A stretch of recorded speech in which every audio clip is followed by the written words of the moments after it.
இன்றைக்கி நம்ம பார்க்க போகிறது பனானா சாக்லேட் கேக். அதுக்கு நாங்கள் இந்த பனானா தான் யூஸ் பண்ணியிருக்கோம். இதுதான் அந்த பனானா கேக்கோட பேட்டரு. இதில் பனானாவை நாங்கள் அரைச்சி சேர்த்துருக்கோம். இந்த பேட்டரை மொபைல்லேருந்து பார்க்கும் போதே பயங்கர டெம்ப்டிங்காக இருந்துச்சு. எனக்கு அப்படியே சாப்பிட்ணும் போலே தோணுச்சு.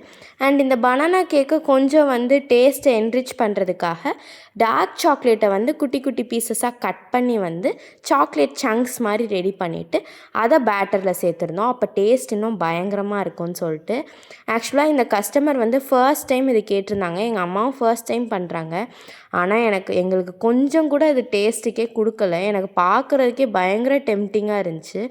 இருந்தாலும் பரவாயில்ல, இன்னொரு நாள் எங்கள் அம்மாட்ட கேட்டு இதை நாங்கள் சாப்பிட்டே தீருவோம். இது பார்த்திங்கன்னா நம்ம நியூரா கேக்ஸோட மெனு கார்டில் கிடையாது. இருந்தாலும் எங்கள் அம்மா அவங்க கேட்டாங்கன்னு சொல்லிட்டு ஒரு வீடியோலாம் ரெஃபர் பண்ணி இது பண்ணியிருக்காங்க. அண்ட் இந்த கேக்கில் பார்த்திங்கன்னா நம்ம அந்த chocolate chunks, cocoa powder and even பனானாலாம் ரொம்ப சாஃப்டாக இருக்கும். ஸோ கேக்கே பார்க்குறதுக்கே ரொம்ப மாய்ஸ்டாக சூப்பராக இருந்துச்சு. அண்ட் இந்த கஸ்டமர் பயங்கரமாக ரிவ்யூவும் கொடுத்துருக்காங்க. பாய்.